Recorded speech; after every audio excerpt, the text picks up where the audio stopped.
Hey guys, welcome to the first ever BackSeat Gamers podcast. So basically it's going to be a new podcast series replacing the Gamers Weekly Perspective. And we're basically just going to cruise around Forza. As you can see, I've got a full racing setup here, gear stick, pedals, steering wheel. And we're just going to be talking about different gaming related topics.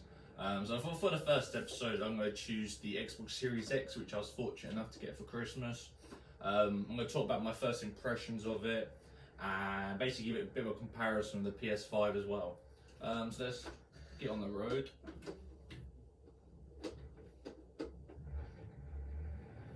These off. So yeah, basically I got the Xbox Series X for Christmas, so I've had it for about 3 weeks now, and I've been quite impressed with it. It's well, first of all, I'm going to get into a few of the negative points actually that have sort of hindered how I've made this video. So originally I was going to film the gameplay, like capture it via like a in-game capture card that consoles normally have these days. So you'll see the PS4 has it, the PS5 has it. You can record about up to an hour of gameplay. So I thought, great, I'll do this on the Xbox, and yeah, I'll capture some gameplay of Forza, and obviously I'll record myself playing it, and yeah, I'll put that as the podcast. Well, it turns out on the Xbox Series X, you can only record up to 3 minutes in 720p, which is, yeah, very backwards for a next-gen console. So I was very disappointed of how finding that out. So I have obviously changed to having a bit of the gameplay on, a bit of me actually playing the game as well. I thought that would be the best sort of scenario I could come up with for the time being.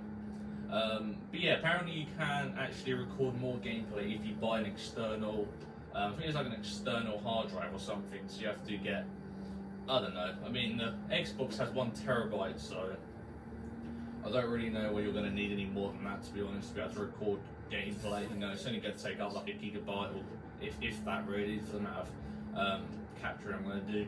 And you can just delete it anyway, so I don't understand that. And then I also found that as well, you can't stream to YouTube, so I believe Twitch and possibly Facebook are the only places you can stream to on the Xbox at the moment. Again, obviously it's different to PlayStation. You sort of go through the Twitch app, so you go onto that, and then you set up your broadcast via Twitch, which is slightly different. And that sort of leads on to the Xbox controller as well, because obviously with the Xbox controller's new feature is a share button, which, okay, that sounds great. PlayStation's had a share button on PS4. Xbox One didn't have it, so it's built into the menu. And basically I thought, okay then, so we're going to be able to create some really cool content with that. So when you, obviously, I mean, I've talked about how my share button seems pretty broken. When you go to, so you've refigured it, configure it in the settings, so when I tap the share button, it will basically capture a screenshot, which it did at the start when I had the console. And then all of a sudden, when you tap it, it does what hold does. So it will start recording gameplay, which, okay, then why can't I take a screenshot? So if I hold it instead, it also starts recording. So I've sort of lost the ability to be able to take screenshots. So I don't know if that's maybe a bug or something maybe they're looking into. I find that very strange, but I mean, again, with the share button, there isn't a lot of things you can do with it. Also, in the Xbox One, you had a menu where you could take screenshots, you record the last 30 seconds, last 45 seconds of gameplay, and obviously you can capture a bit of gameplay if you're going to pre-record it. So yeah, that's sort of all I've been able to see you can do with it, which I think is very disappointing. I mean, there's a few little things you can do, like trim it and add a bit of writing and that, but obviously you still get to see like a proper share factory like our PlayStation has on Xbox. So I'm sure that'll come in due course though, because obviously it's Microsoft, they love content and everything like that, so it'll be something I'm sure we'll see in the future. But keeping on with the controller, my first impression of the controller, really, it felt really comfortable. It has grips on the back of the controller now, and it also has grips on the triggers, which was actually quite unusual. I think I'm just heading into the Forza Festival, which we didn't want to do, so it's very loud. Just whip it around there. Yeah, so the controller felt very comfortable. I feel like the controller was designed for multiplayer, just because all the grips and that. It's not, you don't really use grips in single player games as such. And obviously, I do tend to look at Microsoft or the Xbox consoles as more multiplayer consoles, just because you have Forza, which is like multiplayer now, like roaming around with friends and stuff. You have Halo, you have Sea of Thieves, you have Grounded. I'm sure there's going to be a lot more games in the future as well that will be multiplayer. Because obviously that's sort of the trend they want to go for, because they can't. I mean, they're trying, but they can't quite hit the AAA story games you expect from PlayStation. So it's nice to see that they've gone a different route and yeah, focus on some multiplayer games, which obviously I like to use the Xbox 4 now. So you get so many different experiences with multiplayer with friends and that, so it's really unique. But the problem the controller found mainly is the headphone jack. So me and a friend have both had this incident now, and he had two controllers, I have one controller. We've both tried two different sets of headphones on them, and if you literally plug in the controller, it goes all the way in, but it doesn't feel like it goes all the way in. So if you're using it and you hold it against your chest because you're just playing it, the headphone jack, you'll start hearing like a whistling noise in your phone because you're slightly bending the bit on the end of the headset. It's the little wire, even though it's not the wire, because I've done it on like PlayStation and that, and it's absolutely fine. So it's like headphone jack's just slightly. It feels very cheap in the controller. It doesn't feel like it was as good as PlayStation's one, which is really strange. I don't know, maybe if they've done that because they wanted to save a bit of money or something. Yeah, I think that's really annoying, because also there's a feature I can't really change on the controller. It's just there. Maybe we just got unlucky with 3 different controllers, or 2. I've seen people that sound they haven't got any problems. But I mean, maybe they've never tested it fully to see if it has got a problem or anything. But I'm going to keep an eye on that though, just to see if it changed on different controllers. You know, I'm looking at maybe getting a Elite controller at some point, or I think like there's an Xbox Design Labs or something. I might get a controller off there. So it'll be interesting to see if all these controllers have the same feature or not. But apart from that, it's a lightweight controller. It uses AA batteries. Funny enough, still can't understand why. I must have about 2 or 3 days. I went through 3 sets of AA batteries. It's 2 in a controller at a time. So I mean, you sort of go through batteries a lot. So I definitely recommend buying one of the charging packs. Luckily, I had one from the Xbox One, so you can use that. The only thing is, you do need a USB-C type cable. As the controller takes USB Type C now, so luckily with the DualShock or the DualSense on PS5, that's USB-C as well, so I just used that and it worked fine. And you can also use, if you have like an iPad, that's also USB-C, you can also use that charger as well. So I mean, you probably will have a USB-C cable around, even Switch, I believe that's USB-C. So I mean, you should probably have one around, so you won't have to buy one of those. Just, I believe the charging pack's about £20. And then if you do get the Series X official one, it obviously will come with a charger as well, so you'll be fine there. But moving on to the actual console and the games, so I think comparing the console's dashboard to the Xbox One is literally the same. Loads a lot quicker. It literally looks the same features everywhere. It doesn't look next gen or anything. I found it quite chaotic at times, because like, it seems to be menus inside of menus inside of menus, just to adjust like sound in the party and everything.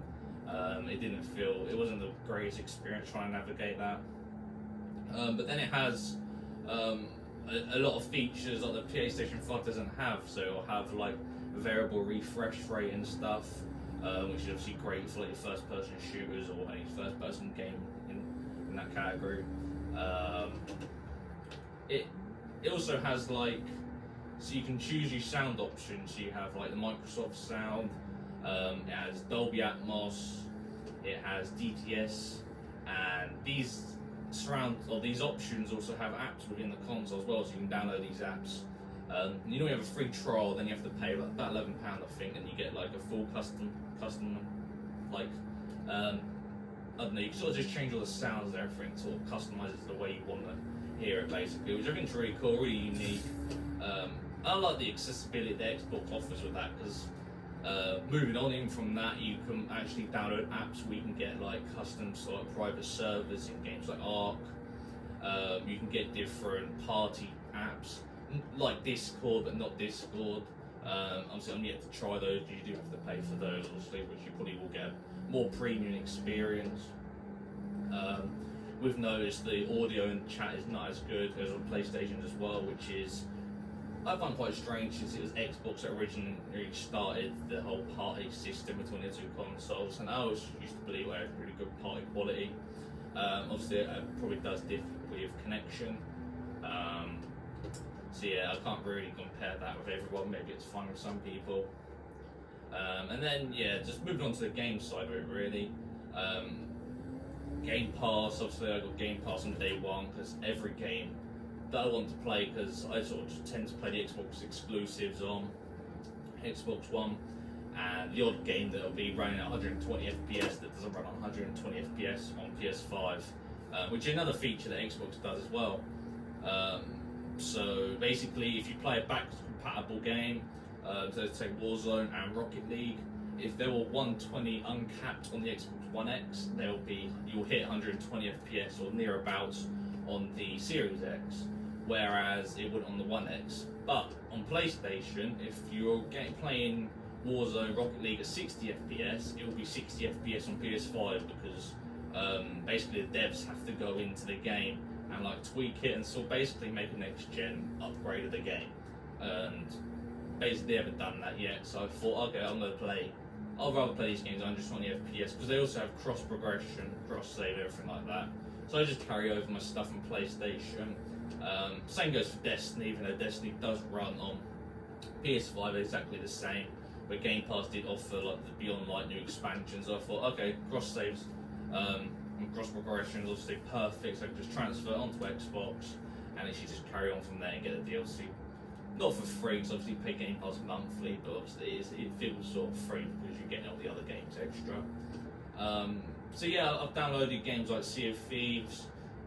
They also come with this Series X upgrade as well, which is excellent. As you can see, I'm playing Forza on the Series X upgrade. 60 FPS, ray tracing, runs very smooth, very nice. Would like to say with Forza though, obviously with next gen consoles they can load maps quicker, because these are old games and not exactly redesign the whole map. So at times where I'm going over 100 now, it doesn't really feel like 100. It feels probably about 70 or something. And there'll be times where you go around a corner and you sort of going at an alright speed, and yet you actually go around 80. It just does not feel 80. And that's obviously due to last gen consoles not being able to load the map quicker, so they obviously slow your vehicle down so it can load that map before you get there and it's not loaded.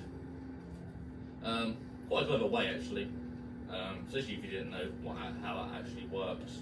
But I mean, with next gen, obviously you can load with the SSD and everything. You can load maps so much more quicker, and yeah, you'll be able to see a lot more as well. So like maps will be more advanced. You won't get all the hills blocking the areas, so you can't see it loading and stuff. But I mean, I think that'll be a few years away yet, until they stop making games on last gen and just having it on this gen. You probably won't see much of a difference with that. But yeah, obviously I played Sea of Thieves as well. Sea of Thieves was really fun. Obviously coming from an original Xbox One, it used to run probably about 20 FPS, 25 FPS. So running the Sea of Thieves, I obviously have the Xbox Series X set to 120 FPS, but I don't think it hits 120 FPS, but it does feel a lot more crisper than 60 FPS. I don't know if there's any sort of data that shows it runs higher than 60 or it doesn't run at 60. It feels very smooth. Maybe that's with the variable for refresh rate, just sort of improves that performance.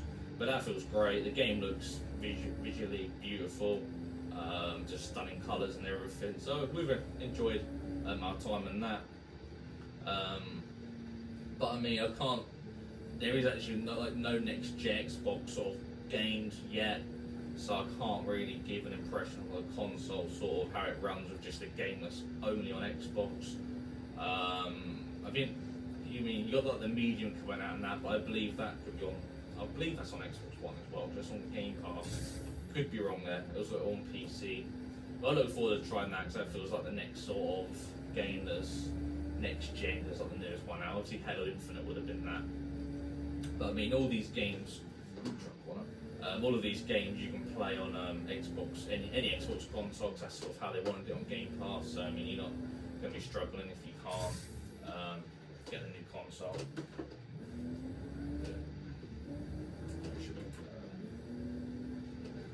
So yeah, so I'm going to compare a bit more to the PS5 now. So actually, straight onto that right away.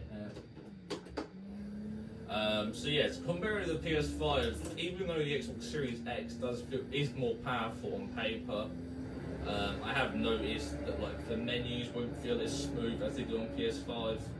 I'll often, if I load into a game on Xbox, for instance, and then say if I load straight into a game and then quickly press the Xbox dashboard to go and look who's online quickly, it can sort of freeze up a bit. It'll get confused where it won't open that.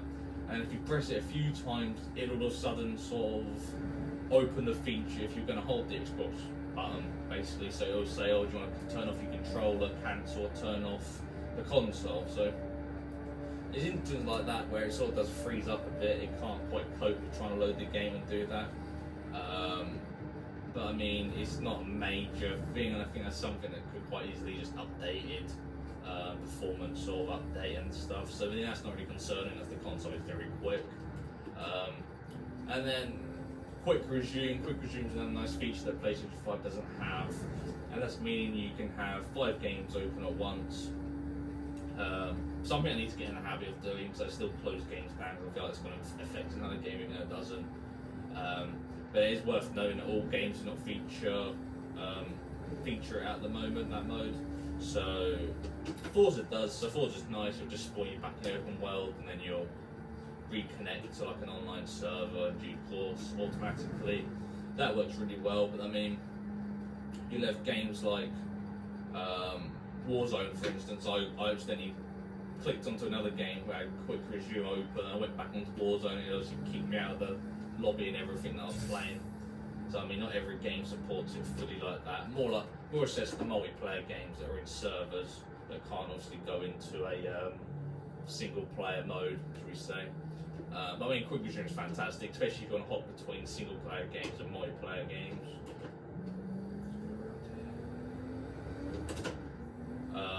So yeah, I really like that feature, and I definitely think that's something PS5 needs. Also comparing game-wise, PlayStation obviously did launch with more exclusives. You also had like Miles Morales, Demon Souls. I didn't actually play. Not really into Demon Souls, but there's obviously another game that's there. Godfall, console launch exclusive, so that I believe that's coming to Xbox at some point, I believe. But it's on PC as well. So I mean, it does have the games. You usually have the games going this year. So you have like Ratchet and Clank, you have Returnal, GT7 supposedly. You have like the rumours of God of War, Ragnarok.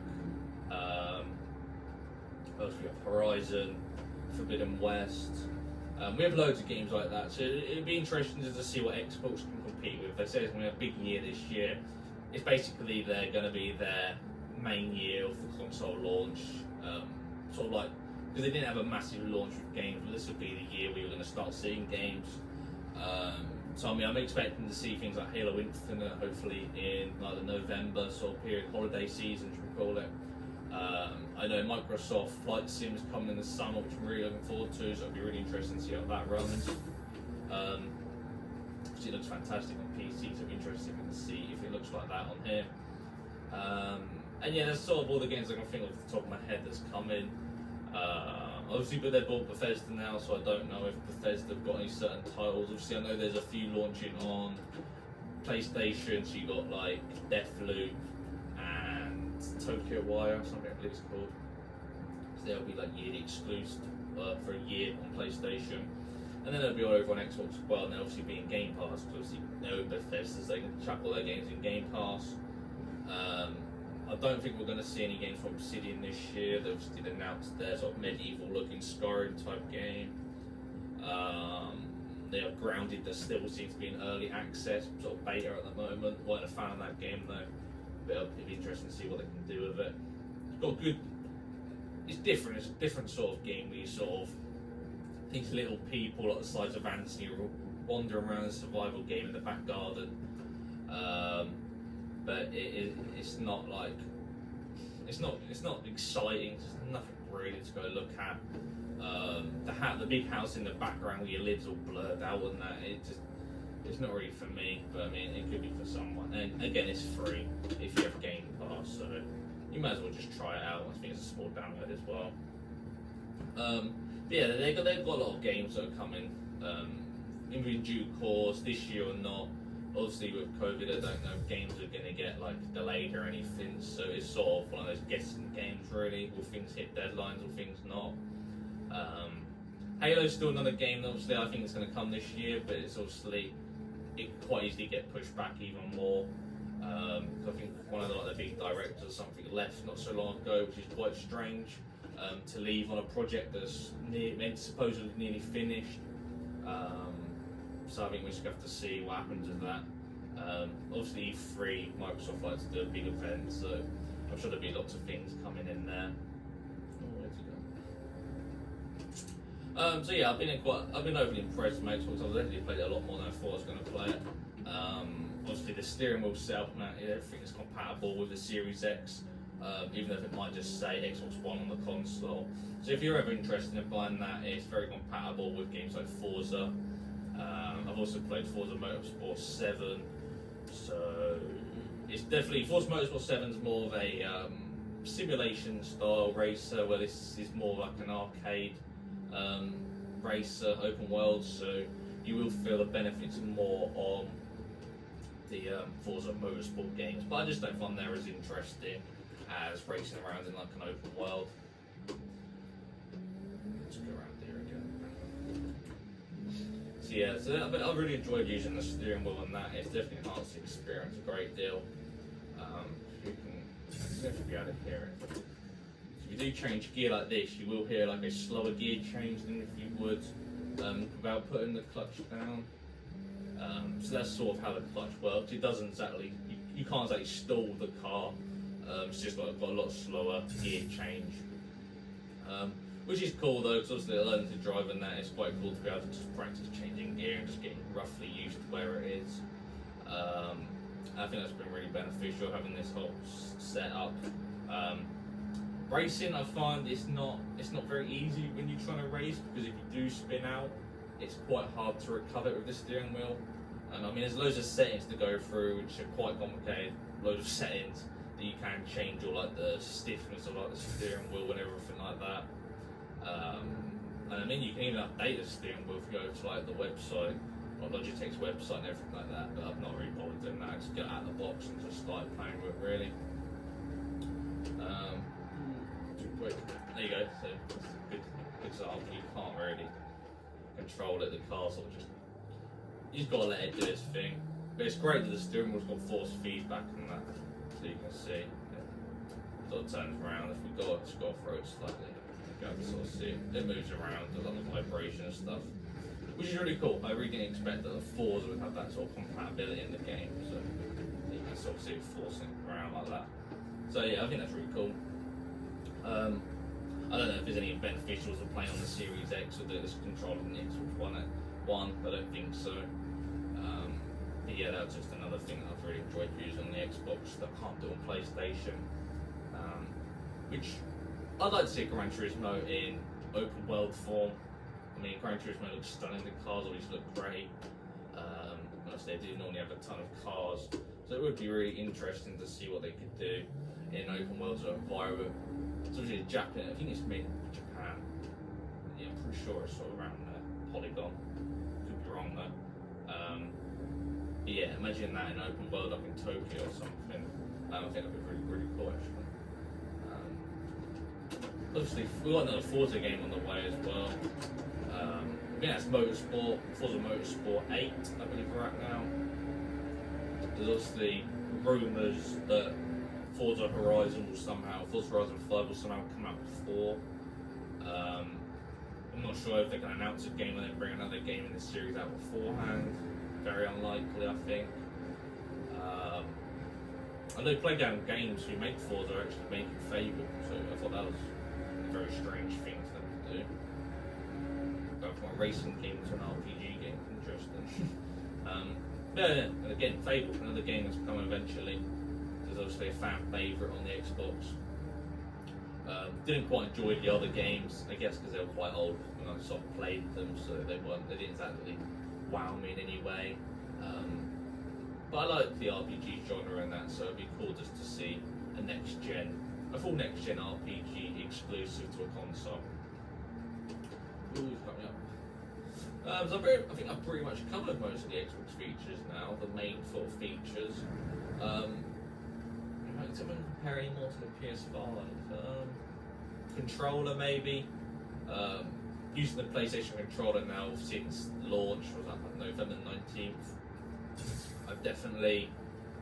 The controller to me feels like a single player experience controller, let's just put it that way. It's nice and big and comfortable in your hands. It feels like you could play it for hours on end and it will never get uncomfortable. It does feel weighty, and you also get like the features like the haptics and everything, and like the adaptive trigger and everything like that. So it's like it feels like it's built for single player, which we've seen no PlayStation is sort of there for, if that makes sense. So I mean, Xbox did put out a questionnaire apparently recently, just asked fans if they would like the features that are in the DualSense in the next upgraded Xbox controller, Elite controller or something. So it'd be interesting if there's anything to do with that, but they obviously third-party games like I think off the top of my head, I think Assassin's Creed sort of uses the vibration. Call of Duty Cold War, that's a perfect one. That uses adaptive triggers, for example, where each gun feels different. And I mean, that's not a console exclusive at the moment, because even though they've got a partnership, they've not got anything sort of partnership in that deal. It's just PlayStation. It's just because PlayStation's controller can do that, they obviously applied that and thought it'd be really cool. So I mean, if Xbox had that on their controller, I'm pretty sure they'd just put that on there as well, just the features already part of the game. So why not include it on the Xbox controller as well? So maybe that'd be something they'll look down the line. And then you've got VR headsets as well. It was the UEC Microsoft sort of toying with the idea of VR. I believe they don't think it's at its right sort of development cycle where they feel like it'd be really beneficial to have it.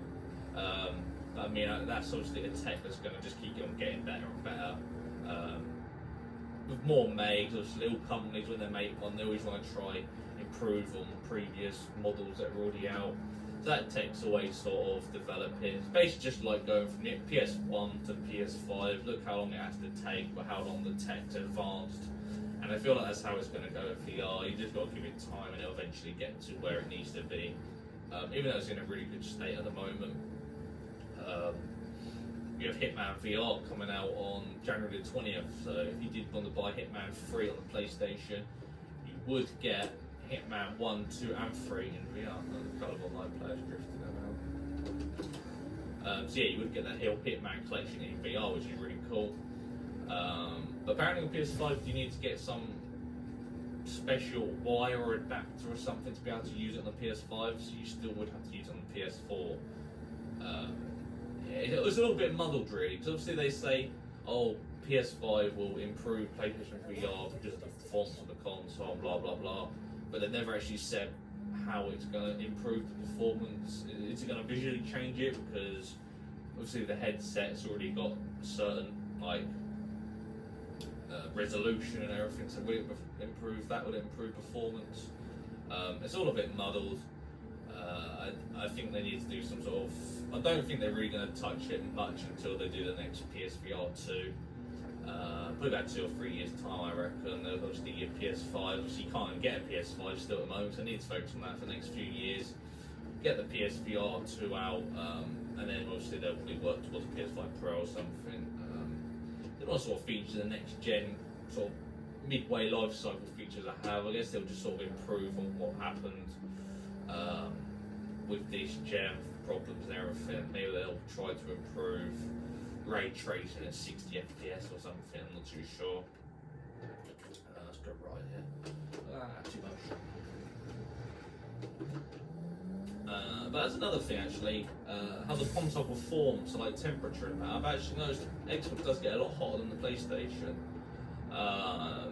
Noise-wise, you don't really hear it, as you can probably tell now. You might be able to hear the game, hopefully slightly.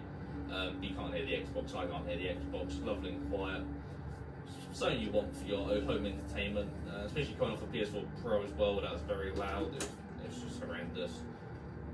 The Xbox One was quite quiet though, so I can't really complain about that. But yeah, it's deadly solid, it does get hot. It doesn't get hot to the point where it might blow up or anything like that, but yeah, it does get warm. So yeah, just make sure you give it enough space. As you probably see in the camera, I do have mine standing up vertical. Obviously, you can have it horizontally as well if you wanted. But I mean, they advertised it as having it like that, so that's sort of the way I've done it. And you can't take the stand off the side. So yeah, I just kept it like that. You probably will want to have it in your entertainment system. I like to just have it on top, so it gets a lot of airflow and everything like that. Just so it's reaching, it's got maximum performance then, and it's not going to damage it or anything like that. I mean, you know that with technology anyway, you always want to give it enough breathing space, so it doesn't like overheat or anything like that. I've had a PlayStation overheat before, and it just used to shut itself off on Call of Duty every time. Not the game, but Call of Duty, if you booted it up, it would literally just cut off. I couldn't explain it. It just struggled to load the COD. Yeah, it's weird. It just sounded like a jet engine and literally just cut off. The only game it did it on, very odd. Traded that in and some poor punk got it, so hopefully they didn't play COD and fine, but who knows. But yeah, I mean, I'm gonna give the Xbox. I'm gonna hit the Xbox with a 7 out of 10, I think. It's just missing the mark because of small little features for me. Maybe it's different for others, like I said. With the, I mean, it's probably key to say actually that both these consoles don't have optical cables, so you might need to readjust your headset setup and everything like that. But they do plug into the controller if you do have just a wire that goes into the controller. Yeah, I'm going to give it a 7 out of 10 just because like the headphone jack, I think it's pretty cheap. I don't know if that's controller rated or what. I do feel like it needs to be looked into. Obviously the performance I don't feel like is as next gen as I thought it was going to feel, just on the menu speed of just like flicking in and out where it sometimes sort of freezes up a little bit. That's something you'll look into. The capturing as well, obviously in a world now of making content, streaming, everything like that. I'm surprised they didn't make anything better in that department. It's not like they have any sponsorships with Elgato or they want you to buy an Elgato or anything like that, so something. Maybe they can improve that of just a console update or something. So I know PlayStation 5 will get a console update at some point that adds variable refresh rate like the Xbox has, which is quite a good feature to add in up there, I think. I don't know how they do that, but yeah, if they can do stuff like that, maybe Xbox will be able to add some sort of update to be able to create a bit more. And I mean, it just goes back to the games really. I've played most of these games before on the original Xbox. It's a shame. I mean, they were going to have Halo, weren't they? But they didn't really have any backup to Halo. Obviously, it's nice always to launch with 2 console exclusives, really big ones. 2 Audience has a bit of a choice, but it didn't turn out. But I mean, we'll get them eventually, of course. We've got that to look forward to. And like I said, we have the Medium, sort of like the next game. First game, about the second game of the biggest game this year that will come out, obviously, after Hitman. That's 28th of January. So that's sort of like the next Xbox game that you'll be able to play exclusively, so it'll be good to see how it runs. So obviously the game of 2 sort of dimension, you've got a screen at the top and at the bottom. And sort of in the real world at the top, and in the third world you're in sort of like another dimension or something. It's quite a confusing looking game. But yeah, it's something new, isn't it? To play, and obviously if you have Game Pass, it comes with your Game Pass subscription as well as Xbox Live and everything. So yeah, that's sort of my biggest thing I like with Xbox is the Game Pass and just being able to try out loads of games, and obviously that's compatible now with EA Play. So you get all the EA titles as well, which is really cool. And obviously talks all they might get Ubisoft. When you play, I'm not sure what Ubisoft's called. But yeah, basically getting all the extra Ubisoft games as well, which is looking at what you get on PC. So it'll be interesting. And yeah, I think that's pretty much for this podcast, really. I think I've covered everything on the Xbox. I don't want to go over anything else that I've sort of just gone through, because that sort of get boring. I just think off the top of my head that's everything that I sort of tried out. Yeah, I'm pretty sure that is now. Well, another little feature as well, but it does have a lot more media apps that PlayStation does. Especially if you're in England, you like BBC, ITV, 4OD, all them ones are on Xbox that are not on PlayStation. They've just sort of added the same apps that Xbox or One already had. Yeah, they're missing on PlayStation. I don't too much. PS4, I don't think had them at launch. I think they sort of got added over time. So I mean, I expect to see them on PS5 eventually, but it's just convenient that they're on Xbox, so you got something I can use on the TV without going to a smart feature, using like an iPad to watch them and that. So yeah, I think that's pretty much for this episode. I'd like to thank you all for watching. I hope you enjoyed this new sort of style of podcast. Oh, someone racing me now. Pretty quick. Needs to get back. Yes, I hope you enjoyed this new style of podcast. I enjoyed making it. Hopefully it looks good on camera. Obviously I did buy a new light to sort of light myself up a bit more, so you've got a bit more quality on the image. So I've got these earpods as well, so I've got a bit of a better microphone hopefully as well there. But yeah, I enjoy making these sort of podcasts. They're slightly different to just like, if you want to listen to it, you can sort of just go off and listen to it, but then if you wanted to watch it as well, there's sort of something to watch. Even though you might not see the full game, obviously, like I said at the start, I can't really do that at the moment without capture card or anything. But I mean, it is just something just to watch when I'm sort of playing it, really. So yeah, that's pretty much it. I hope you guys enjoyed the video. Next topic, maybe I'll like to sort of do that maybe just the start of February. Maybe just leave it a little bit longer so I can get a bit of gameplay of the medium in there as well. I don't know if I'm getting Hitman or not. I'm still yet to decide. Not really seen enough of it to make me want to purchase it. I played Hitman 1 and 2. I think I completed 1 but never completed 2. I just get a bit bored of the old sort of style of Hitman games. So just level based and sort of go around sort of aimlessly looking for things to kill the guy with. Not really my sort of cup of tea then, but I mean I might give it a go, I might not, I'm not too sure. Big Mafia Definitive Edition is another game I'm looking at the moment. It's on sale, so I might grab that. Give that a talk through. But I mean, I'm just playing like Assassin's Creed Valhalla still at the moment, trying to complete that on PS5. Cyberpunk still to play through. And then I've got loads of games that I've downloaded from Game Pass. PS5, I also do some of the Halo campaigns. Ori Where the Wiz, that new game from Don't Nod. Don't Nod, who made Life is Strange, or Way Even or something, I can't remember what it's called. So yeah, look, tons and tons of games to play, and hopefully we can talk about a few more in the next podcast. But yeah, I'd like to thank you all so much for watching, and I'll see you in the next.